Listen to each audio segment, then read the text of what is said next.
America की तरफ से भारत के लिए एक बहुत बड़ी खबर है। भारत के लिए एक तोहफा समझ लीजिए।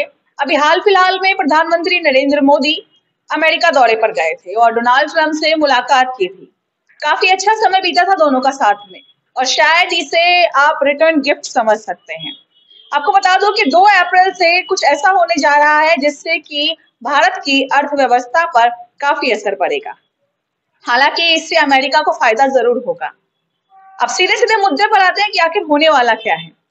तो डोनाल्ड ट्रंप यानी कि जो अमेरिका के इस वक्त के प्रेसिडेंट हैं, उनका ये मानना है कि भारत जो है वो 100% कर लगा रहा है आयात निर्यात पर और अमेरिका उनको कहीं ना कहीं छूट दे रहा है।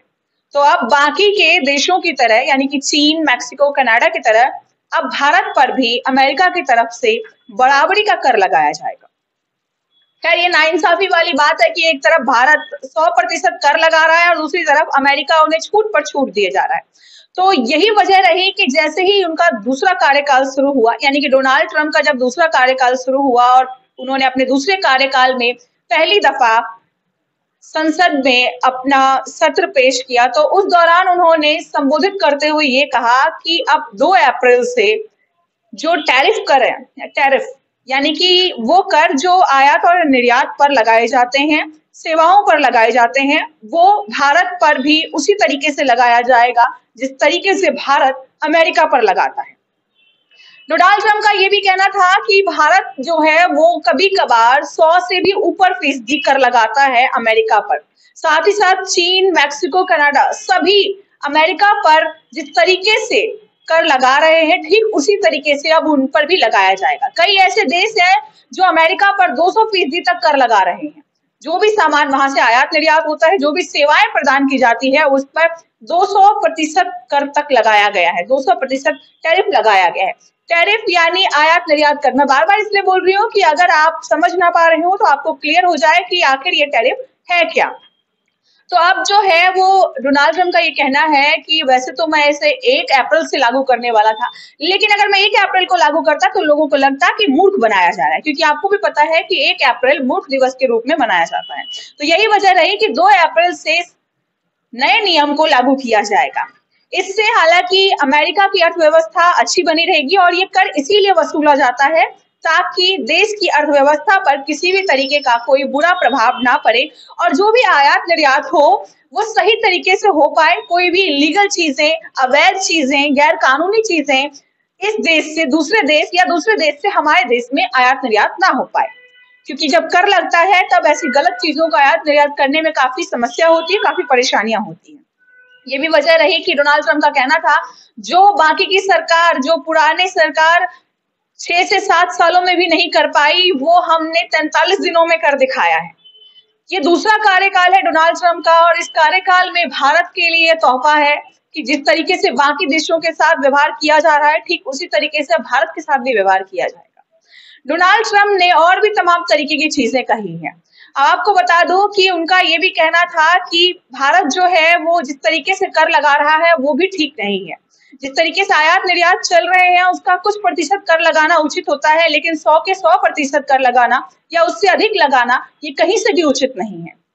ये भी वजह रही कि डोनाल्ड ट्रंप का कहना था कि 4 या 8 साल के कार्यकाल में जो सरकार नहीं कर पाई वो मैंने 43 दिनों में कर दिखाया।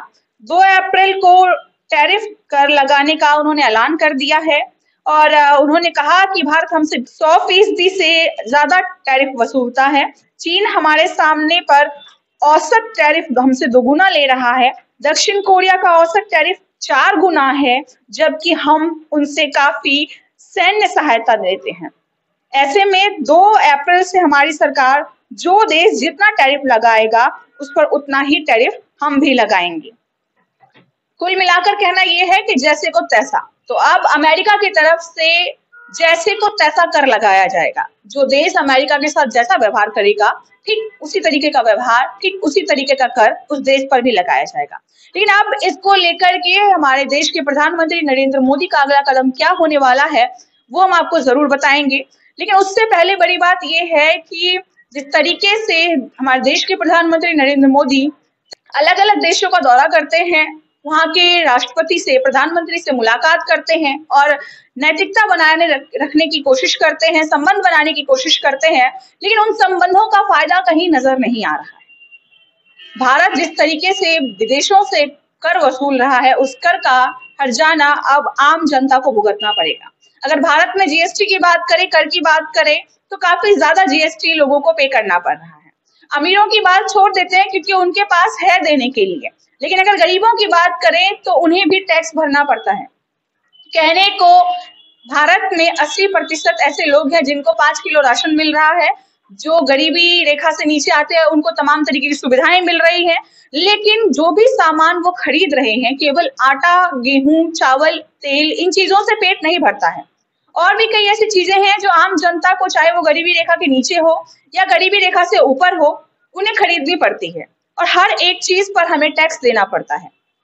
एक प्रतिशत फिक्स किया गया है जितना हमें देना ही होगा और उसका हमें कहीं कोई फायदा नजर नहीं आता है, क्योंकि आम जनता जो है, जो छोटे छोटे कॉलोनियों में रहने वाली जनता है, वो सालों साल तक सुविधाओं के लिए तरसती है, छोटी छोटी चीजों के लिए तरसती है, पानी के लिए घंटों लाइन में लगती है, सड़कों की समस्या से जूझती है, नालियों की बदबू, वहां पे पनपने वाले मच्छरों से परेशान रहती है, फैलने वाली बीमारियों से परेशान रहती है। फिर उसके बाद अस्पतालों में 2-2, 3-3 दिन तक लाइन में लगती है ताकि उनका मुफ्त में इलाज हो सके। आखिर उस जनता की क्या गलती है? अब जो ये अमेरिका का फैसला है वो कहीं ना कहीं आम जनता पर भी असर जरूर डालेगा। खैर, कैसे डालेगा वो हम आपको अपने आने वाली रिपोर्ट में जरूर बताएंगे, लेकिन फिलहाल बड़ा सवाल ये है कि हम पहले से ही बहुत सारा टैक्स पे कर रहे हैं। जिन जनता के पास पैसा है वो भी दे रही है, जिनके पास नहीं है वो भी दे रही है। खैर, अमीरों को फर्क नहीं पड़ता है, लेकिन गरीबों को बहुत फर्क पड़ता है। महीने का 10 से 12,000 रुपए कमाने वाला व्यक्ति अगर 2 से 3,000 रुपए भी टैक्स में दे रहा है, सामान खरीदने में, सिलेंडर खरीदने में, सब्जियां खरीदने में या दवाइयां खरीदने में, तो भी वो बहुत दे रहा है, क्योंकि वो कहीं ना कहीं अपनी कमाई का 20 से 30% हिस्सा टैक्स पे कर रहा है। लेकिन सुविधा क्या मिल रही है? कुछ भी नहीं। और अगर बात करें कुछ सुविधाओं की जो सरकार की तरफ से मिल रही है, तो वो पर्याप्त नहीं है उन जनता के लिए जो जनता इतना सारा टैक्स पे कर रही है। हालांकि बात ये भी कही गई थी पिछले सत्र में कि 12 लाख रुपए तक की इनकम पर टैक्स नहीं दिया जाएगा, आपसे टैक्स नहीं लिया जाएगा, लेकिन 12 लाख रुपए इनकम होगी कैसे? वो होना भी तो मुश्किल है। इनकम पर नहीं लिया जाएगा मान लेते हैं, लेकिन जो चीजें हम खरीद रहे हैं, जो चीजें हम बेच रहे हैं, उन पर हमें टैक्स देना ही पड़ता है। तो घुमा फिरा करके टैक्स हम पे कर रहे हैं, लेकिन ये चीजें हमें समझ ना आए या आम जनता तक ना पहुंचे, इसके लिए कई तरीके की चीजें हमारे सामने रख दी जाती हैं। 5 किलो फ्री राशन का हवाला दिया जाता है, मुफ्त इलाज का हवाला दिया जाता है, बसों में फ्री टिकट का हवाला दिया जाता है, मुफ्त पानी, मुफ्त बिजली का हवाला दिया जाता है।